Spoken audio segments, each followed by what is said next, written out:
start the meeting. Pledge allegiance. I pledge allegiance to the flag of the United States of America and to the republic for which it stands, one nation, under God, indivisible, with liberty and justice for all. Okay, I've been informed that we start with the joint meeting first, right? Yes, sir. Request the roll, though, please. You know what, let's do roll calls first. Yes, I sir. decided to do that instead. Mr. Vick will be absent. Mr. Burnham? Here. Mr. Spencer? Here. Mr. Parker? Here. Mr. Niemeyer? Present. Mr. Gross? Here. Mr. Blagojevich? Here. Mr. Hubel? Here. Ms. Sandberg? Here. Mr. Austin? Present. Ms. Abernathy? Here. Ms. Abernathy, present. And Bob Carnahan. Hey. Yes, Hey, Mr. Bob. Carnahan is online. And Mr., oh, never mind, we already did roll for Burnham, losing my mind. Would the record also reflect that one or more of our consultants are present via either telephone or Zoom, including, I believe, Mr. Phil Facenda, our attorney, Yes. and I'm on. and also Corby Thompson from Corby is not with us tonight, Mr. Berry is on from Crow, but Corby is not on. I thought Corby would be. I saw him this afternoon. He'll call in if he wants to join. And Mr. Berry's on. Yes, Mr. Berry is on. If the record could reflect all of that, please. Is Dave's mic on?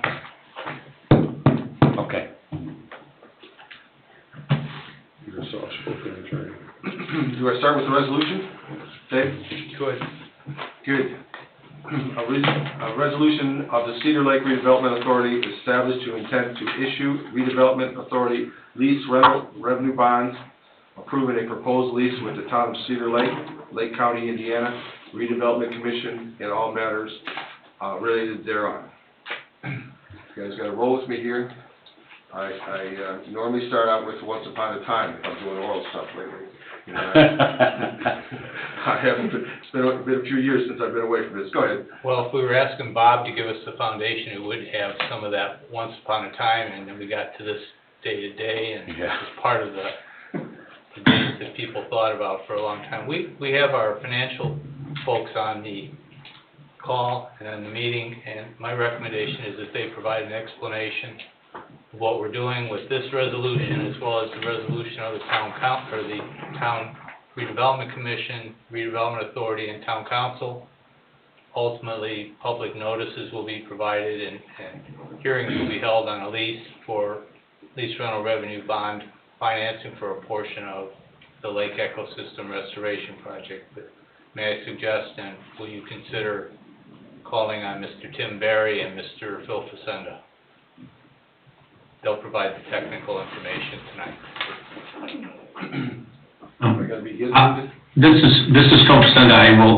I'll start if it. They were cute. If everyone's all right, I would provide the overview of the legal structure, and then I would ask Tim Berry to kind of take us through the numbers of the project, what the overall costs of the project are, and what we're financing with these bonds that are being requested, the lease revenue financing that is being requested to be initially approved tonight. So, as far as the structure, again, lease revenue bonds, bonds being financed or issued by the Redevelopment Authority. The Redevelopment Authority, the Redevelopment Commission, and the Town Council are familiar with this structure. The town has taken advantage of it on several prior occasions, primarily for road improvements, but for other capital improvements and structural improvements throughout the town. This structure is advantageous because, again, it's a lease financing, and it helps preserve the town's geo debt limit in the event that it's ever needed in an emergency or what have you. So lease lease rental bonds are not subject to that limit, and that's why we pursue that structure. In this case, it is the lake restoration project, is the capital improvement project, and you might ask yourself the question, and you will see that in the lease, it's reflected that we are planning on, as we've done in the past, leasing some existing roads in the town within the redevelopment district. And that's because we need an asset to lease in order to do this structure, in order to finance these bonds. And we can't lease the lake. And so therefore we need to lease a town asset in order to do this project. So we took a little bit of creativity, but we feel that we are there, and that this is we've done similar types of financings. Tim has as well in other communities, and so it is sound, it is acceptable in the marketplace, and so it's a little bit of a different structure in terms of what we're ultimately doing with the proceeds. But this is the initial step. Tonight is the initial step of the RDA and RDC to approve the form lease, and then as Dave Austin mentioned, we will follow a financing timetable in which we will provide public notices. We'll have the Redevelopment Commission consider at a public hearing the execution of the lease after public notices are provided and any public comment is taken, and hopefully we will proceed to issue $3.9 million worth of bonds. The project itself is over a $6 million project, and so I think at this point I would turn it over to Tim Berry maybe to explain to the RDA and the RDC what the, if you will, the sources of funds would be, and we know what the use primarily is, which is the project itself, but we have several contributing sources of funds. So, Tim, if you wanted to explain to the RDA and RDC. Sure, thanks, Phil. Tim Berry with Crow. Appreciate the opportunity to present before you today the proposed financing. The financing is for $3.9 million in bonds on a project that will be just over $6.7 million in total. The difference will be made up with contributions from cash, as well as potential layer grants from the state, as well as the CLIA funds that were deposited into the non-reverting account earlier this week in the amount of $300,000. What we show is that there is adequate funds to issue these bonds with your estimated TIF revenues, and to retire these bonds in 2029 as part of the TIF allocation area will expire at that point in time, so it will correspond with that time frame. We did do some analysis most recently, and that is based on the new tax rates that have been established by the state for the town. And while your assessed value and you have fantastic growth within the allocation area, because the assessed value is growing so fast in Cedar Lake, your tax rate cannot keep up with that. And so we had originally estimated that you would be able to collect about $80,000 more this year in TIF revenues than what we now estimate based upon the new tax rates that were issued last week by the state of Indiana's Department of Local Government Finance. And in so doing, would provide two scenarios. One that would leave less dollars available for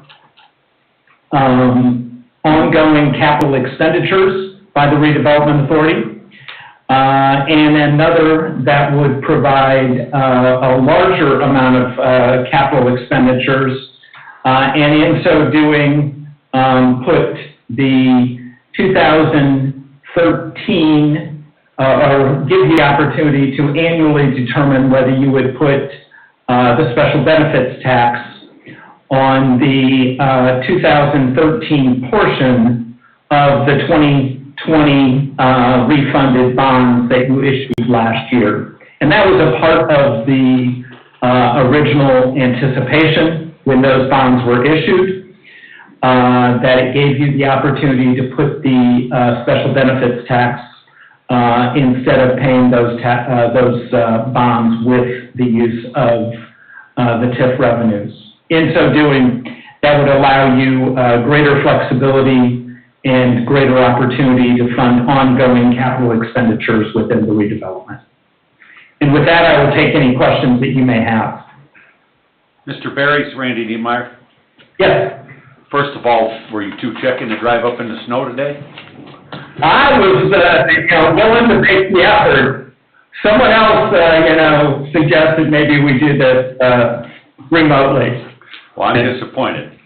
I always like to see you in person, Tim. Mr. Niemeyer, That tree just doesn't do me justice. Mr. Austin. a PC to that comment. Mr. Facenda was hospitalized last Thursday and is still in recovery. That's why I didn't give Phil a hard time. Okay, I segregated Phil from Tim. Yeah, I just directed it to Tim. Okay. And just a point of order, I was okay with you directing your ire at Tim. I think you would, Phil. I think Phil's recovered. Nonetheless, a little point to make here. In 2013, when we issued the bond that Tim is talking about, that was backed with that special benefits tax on the property tax rate at the time as kind of collateral to be able to fund that bond that helped to rebuild and install infrastructure in the 133rd Avenue from Morse to Fairbanks. Since then, we've seen some commercial growth in that corridor. By bringing that special benefits tax back into the 2020 refunding, with the growth that we've had in AV and the drop in the tax rate, it's pretty well a net zero for the actual taxpayer. So the growth of our community has helped us to be able to balance this whole thing and still be able to accomplish some other capital needs of the community. So that's where, when we had a conference call with myself and Tim and Phil and Dave, who else was in that? Sue Hayes. We determined that we thought that putting that on the table as an option, because it's not going to impact the average taxpayer, but it's going to impact the flexibility of the Redevelopment Commission for future projects, was something that needed to be considered. So that's why that was put in there, and hopefully through the analysis of it, it's a decision that people think is prudent to make, again, because of its little to no impact on the average taxpayer. That special benefits tax is pretty well swallowed up by the growth of our redevelopment district, as well as by the growth of the AV of the town. Great. Is that correct, Tim? That is correct. In fact, I will note that actually in 2021, the special benefits tax was used for the purpose of those bonds. Mm-hmm. Yeah, we still saw a shrinking of the tax rate. That's correct. And because of the 1% tax cap limit for residential taxpayers, they will not see any impact by this at all. Thank you.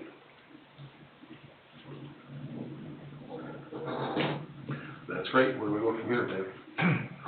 May I suggest that you elect officers, each of the bodies? You've had an explanation on the resolution to the RDA, and they're nearly identical. You agreeing with the same things that the RDA is doing, and they're agreeing with you. Okay, and here it starts out with the Redevelopment Authority goes first then, right? Correct. election of officers. You guys try not to argue with each other over there, all right? We'll be all right. I guess we'll start out with the president first.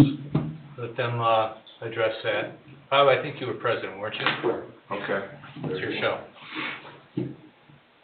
Just open the floor for nominations. Nominate Bob to be president. Make a motion. Nominate Bob to be president of the RDA. Okay. I'll second that. Any other nominations? Call the roll, Bob. Okay, Keith Blagojevich, Here. Brian Hewell. Here. So yes. Okay, the Bob Rose is a yes. I was gonna say, it's kind of a vote of no confidence when somebody just votes president, so, Bob, I don't know how they feel. I just heard that. Bob, this is about the fifth or sixth one of these you've done, right? With our financing. I really don't, you know. But he's very excited about this I one. can, This will come. Things are going his way right now, okay? Yes. So I'd like to make a motion to elect Pete as vice president. probably ought to let Brian do that. Brian, you want to do that? Make that motion, Make a motion, like Pete, the vice president of the RDA. and I'll second it, Yes. and then we'll make a call. Yes? Yes. Yes. Need a secretary. Okay, Pete, you want to make that motion? Make Brian the secretary. I'll second that. May I offer the comment that it's easy to find Brian during the day when we're looking for papers to be signed. Right. Just saying. Yeah, Thank you. Closer than the marina. Well, you gotta go across the lake. okay, I'm in. So we'll call a roll on that? Yes. Yes. Yes. Thank you. Here we go. Commission, it's your show. So just open the floor for nominations for president, Doug. Okay, redevelopment, commission, we'll start out with the, president nomination for presidents. I'll make a nomination to, I'll make a nomination for Nathan Viss as the, president in his absentia, so he can't turn us down. I'll second that. And call for other nominations 3 times. Do we wanna go ahead and take a vote on this first? We gotta call for other nominations 3 times. Oh, any other nominations out Yes. there? Hearing none, we'll take a vote. Mr. Parker? Yes. Mr. Spencer? Yes. Mr. Niemeyer? Yes. Mr. Burnham? Yes. Sorry, Nathan. He's got it. Now we'll move on to vice president. Any nominations for the vice president of the redevelopment commission? I'd like to, nominate Eric Brown. I'll second that nomination. Any other nominations? We'll go for a roll call. Mr. Parker? Yes. Mr. Spencer? Yes. Mr. Niemeyer? Yes. Mr. Burnham? Yes. From there, we'll go to the secretary position. I will nominate Mr. Spencer. I'll second it. Any other nominations? From there, we'll go to a vote. Mr. Parker? Yes. Mr. Spencer? Yes. Mr. Niemeyer? Yes. Mr. Burnham? Yes. Okay, from there, that being said, everybody's been elected to office here. The Redevelopment Authority, Resolution 2022-01, Redevelopment, RDA, a resolution of Cedar Lake Redevelopment Authority established its intent to issue Development Authority lease rental revenue bonds approving proposed lease with the town of Cedar Lake, County, Indiana, Redevelopment Commission, and all matters thereto. This would be Bob's directing traffic with the redevelopment authority. You're right. This is your resolution that Doug just read, Bob. Right. So I don't have to reread it. Correct. It's been read into the record. Okay. So what do you guys want to make a motion? Do we accept that? Yeah, we accept that. He makes the motion, I second the motion. second it. We'll vote. Brian? Aye. Aye. Aye. Accepted. All voted through? Okay. This one's mine. This one's yours. A resolution of the Town of Cedar Lake, Lake County, Indiana Redevelopment Commission approving a proposed lease with the Cedar Lake Redevelopment Authority, authorizing publication of notice of public hearing in connection there within all matters related thereto. Mr. Spencer, if I may note for the record, this is resolution number 2022-01 RDC. Thank you.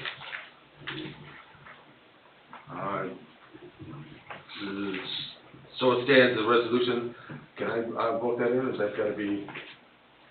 It was just for the Can I make a record. motion on that? Mr. Chairman, Accept the resolution? I would make a motion to approve the resolution as read. Second.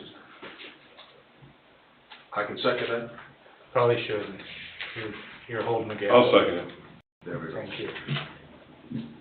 Roll call? Mr. Parker? Yes. Mr. Spencer? Yes. Mr. Niemeyer? Yes. Mr. Burnham? Yes. Any other business for the joint public meeting? One piece of business. I think the town owes a significant debt of gratitude to these three gentlemen who have, every time been asked, stood up and said, where do we meet, what time do we be there, what do you need? And I'm talking about Bob, Pete, and Brian.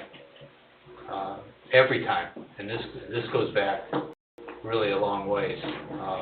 I was thinking 5-6 years, Bob. I'm thinking it's really longer than that, to be honest. It's the first time we convened, 2007 was the first time we used this vehicle.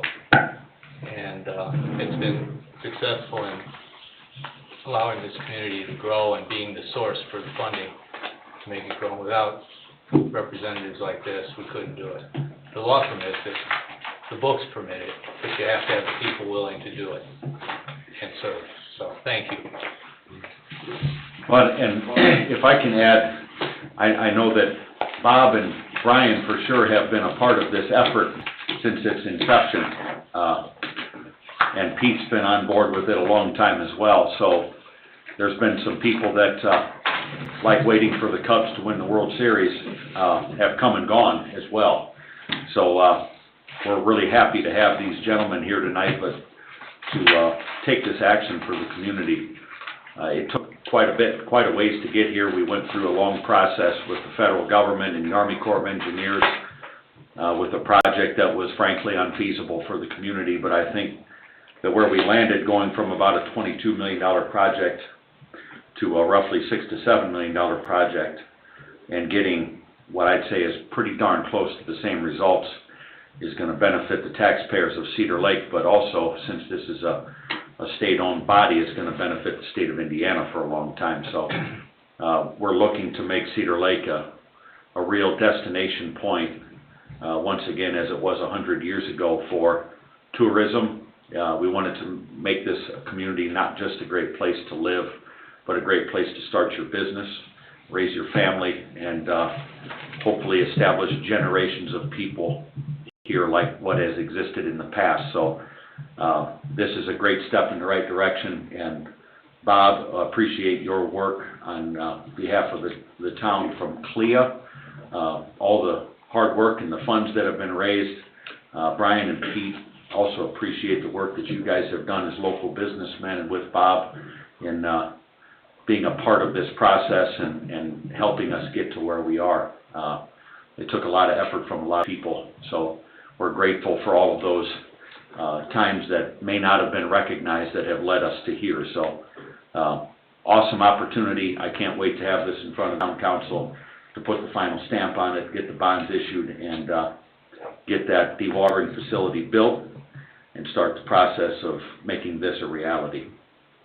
I would like to add it, Randy, and also with our engineering firm, there was a change in the project. And I really do believe that now we're doing it the right way. I never really agreed with dredging the middle of the lake and not taking any sediment out of the shallow areas, which gets stirred up easier. So I think on twofold, yes, we're doing it for quite a bit less. I think we're doing it in a better to really make a big difference for the water quality of the lake. So, yeah, it's a great day, and I'm glad that the support's there from the council, and we're finally here. I did ask Jennifer today when I got here if the checks bounced, and she said we're all right. And I did make her smile, so that was good. But thank you. Thank you, Mr. Chairman, I appreciate the floor. Okay. Doug, one last item, if I might. We're on task and we're on time with this financing. The notice to taxpayers is at the newspapers, will be published on the 27th. There's a consideration of the ordinance approving lease and the additional appropriation for the council on the 1st. On the 15th, public hearing will be held on the lease, and thereafter we'll be down the path. So we're on task, we're on time. That's the direction of the council, and wanted you gentlemen to know that.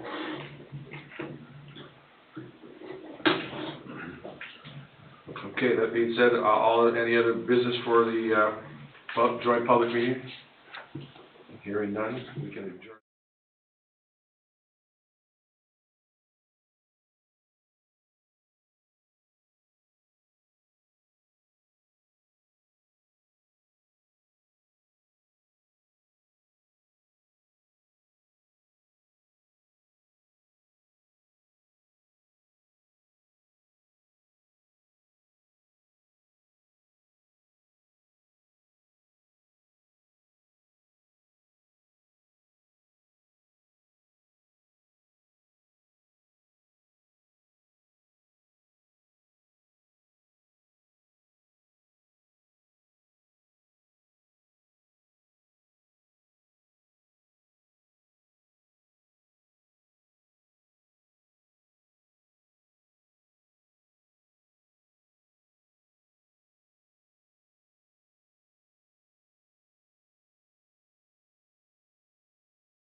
Okay, we'll go down the list here to explore every day.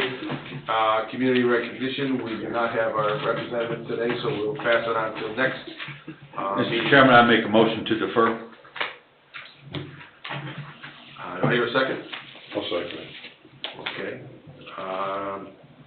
Roll call? Mr. Parker? Yes. Mr. Spencer? Yes. Mr. Burnham? Yes. Mr. Niemeyer? Yes. Got it. Motion passes. New business, explore every day, community recognition, nomination. Do I hear any nominations?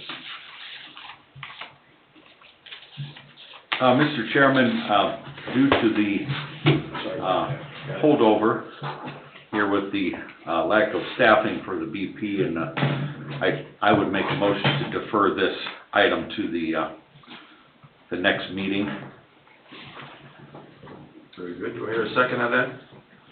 I'll second. Discussion?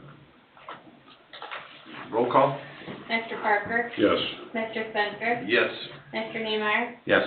Mr. Burnham? Yes. Want to go back to the consent agenda, Doug? The consent agenda, Yes, sir.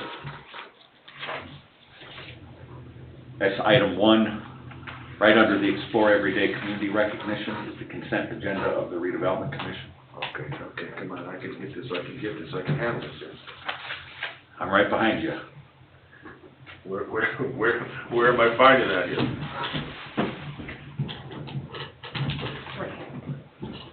Oh, I'm sorry, thank you.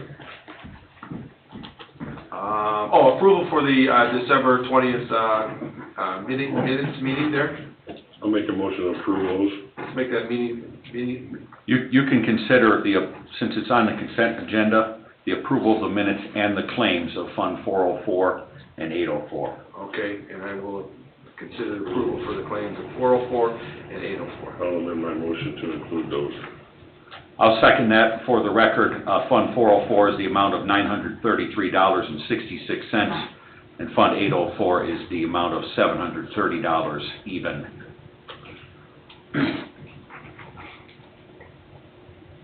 Okay, moving on. We got to get a vote on this, Let's Doug. get a vote. Any discussion on that? Okay, Mr. Parker? Yes. Mr. Spencer? yes. Mr. Niemeyer? Yes. Mr. Burnham? Yes. Moving on. Old business. How about item 2? How about, let's go to approval of the final acceptance of 133rd We'll get you on King track. Street, intersection.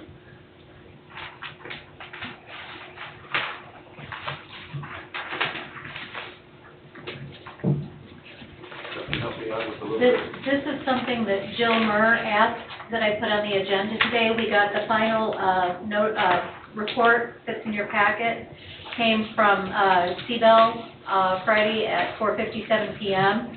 And she is asking, since you, the RDC, paid for, or with TIF, helped to finance this and approved this, that she's asking that you guys approve for it to go to the town council where Mr. Niemeyer and Mr. Sharp, as town council president and vice president, can sign off on this, and that you accept the project as complete. Do I hear a motion for approval of the final acceptance of 133rd So moved. King Street? So moved. Second? Any discussion? Roll call? Mr. Parker? Yes. Mr. Spencer? Yes. Mr. Niemeyer? Yes. Mr. Burnham? Yes. Go to old business here. Removal of residential properties from TIF district update. Corey Thompson, he is not here today? Yes, Corby is, Is Corby on the phone? Oh, there he is. no, Corby is not online. Okay. I can address this if you would like. This project commenced before the end of the year last year, thinking that it could perhaps be done nearly immediately for purposes of year-end, year start TIF revenue assessment, and mostly related to the topic that Randy talked about in the previous meeting about the effects on increased AV on property tax collections here in town. What was discovered, and both of our financial advisors at Buzz Crone and Corby Thompson, as well as with Tim Berry and his team's work on the financing due diligence, is that we have a number of parcels in the community in the TIF district that are net loss and subsidized in part by the town and the TIF revenue that we should be collecting. Hence the task and project to Corby was find out where it's at so we can make an assessment, we can make a recommendation if we need to remove parcels that are losses, if you will, or reductions, mitigation, losses of revenue collection, we can take actions appropriate. Very interesting. I met with him today. I've met with him twice. We've gone over the maps and the parcels. He was very well prepared for the meetings. And about between $80,000 and $98,000 are the estimated amount of cost. He deems it a little higher. Tim Berry and his team deem it a little lower. If you put it somewhere in the middle, it's between 80 and 100 grand. That 80 and 100 grand lost impacts operating revenues for the budget of this body and the Department of Redevelopment here in town. And very interesting is a number of the parcels that have been discovered to be loss leaders. There are two properties in particular of substantial businesses in this community that have significant net loss, net AV loss, and corresponding net TIF revenue loss. One parcel has an $800,000 AV net loss, equivalent to $22,000 of actual cash net TIF revenue to this commission. Another has $314,000 of such net AV loss and corresponding $8,300 per year net TIF revenue. I was quite surprised, to be honest, that about 40% of what we are short is coming from two properties. They're both commercial properties, they're both on our highway, they're both properties of substantial business people in the community. So those are things we're looking at, and I would expect you can get some correspondence from me about it. Within a relatively short amount of time, he will wrap up his analysis. We're going to go back through the parcels one more time quickly, and he's going to finish with his recommendations on what that means and what we should be considering doing fairly immediately. And if we look at that number in operating losses generated by these properties, and you compare it to the debt service on the lake and the impact on TIF revenues, and also to the tax rate drop that caused about a negative $80,000 impact on TIF revenues by taking those parcels out of the TIF district, we're actually going to see a net gain in the TIF district.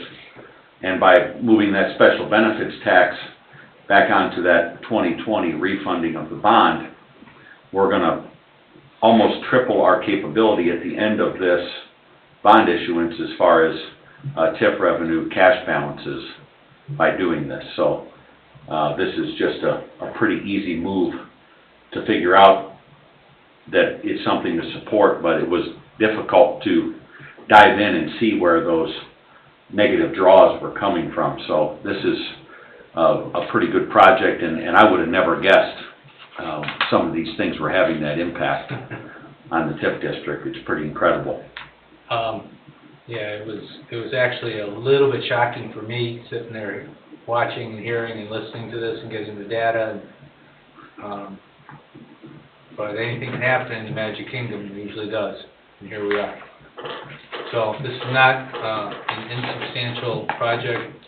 Corby and Buzzcomb both are involved. I talked with both of them last week. And they're paying attention to this for expediting getting their recommendation here. We've been working on this for just a few months, really. Right. Where did the light come that, hey, we ought to look at this? Actually, we do it periodically.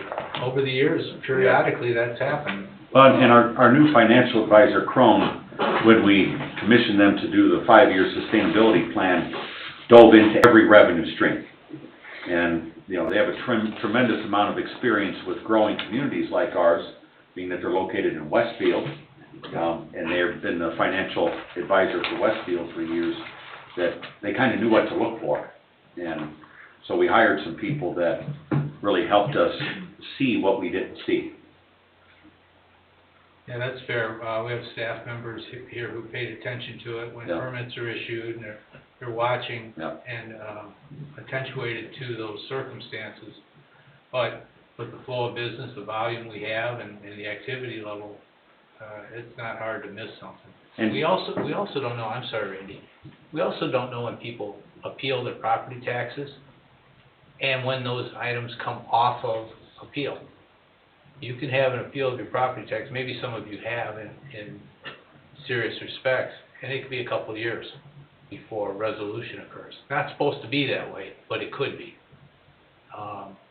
So that makes the lag even farther, if you will. And for example, a great example to me is South Lake Mall in Maryville, Hobart, where there are tens of millions involved from 2000, 2010, 2012. It's kind of hard to plan a plan when that kind of delay and litigation and administrative dispute is occurring. And we don't know that. We're not copied on, we're not parties to it, and unless we are deep diving periodically in the records of the county, we don't know. So Sometimes you don't know what you don't know. it's true. Yeah, that was a great.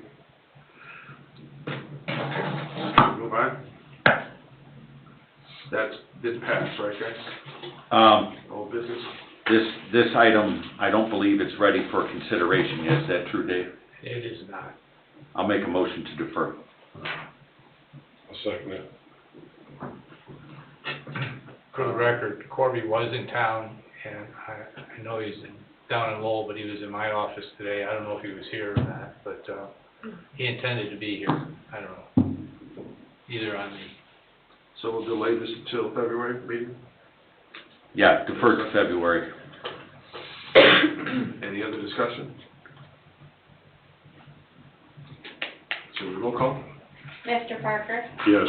Mr. Spencer? Yes. Mr. Niemeyer? Yes. Mr. Burnham? Yes.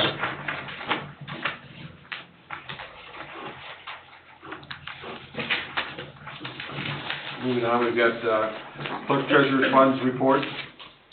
Commissioners, included in your packet is an annual review of Fund 804 for 2021. And then I've also included for the month of January as of today's date. You've got a good fund balance, just over 1.4 million. You still have your investment of just over 234,000. You have, your 2020 refunding bonds and your 2017 redevelopment district refunding bonds that are your 22-year bond obligations. You still have some facade grant items that remain, and as we move into 22, you've got obviously the ecosystem and some road projects are contemplated and whatever else the commission decides to move forward with. If anybody has any questions. I'm sorry, let me backtrack for you.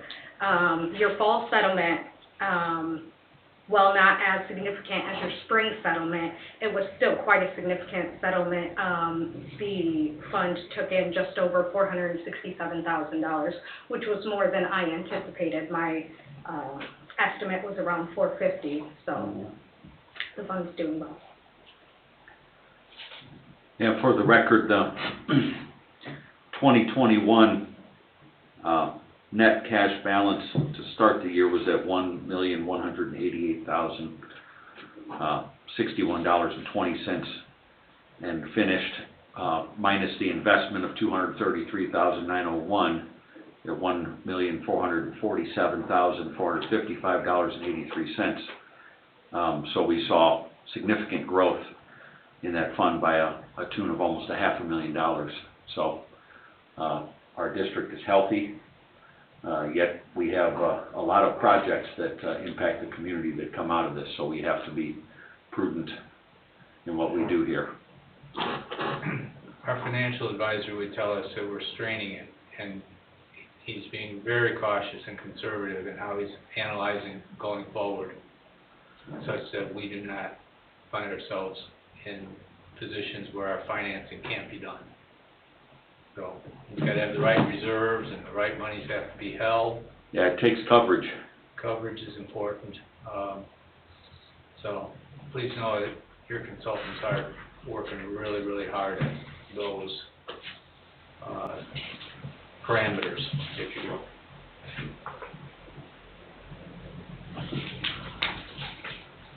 Financial grants, Page 16.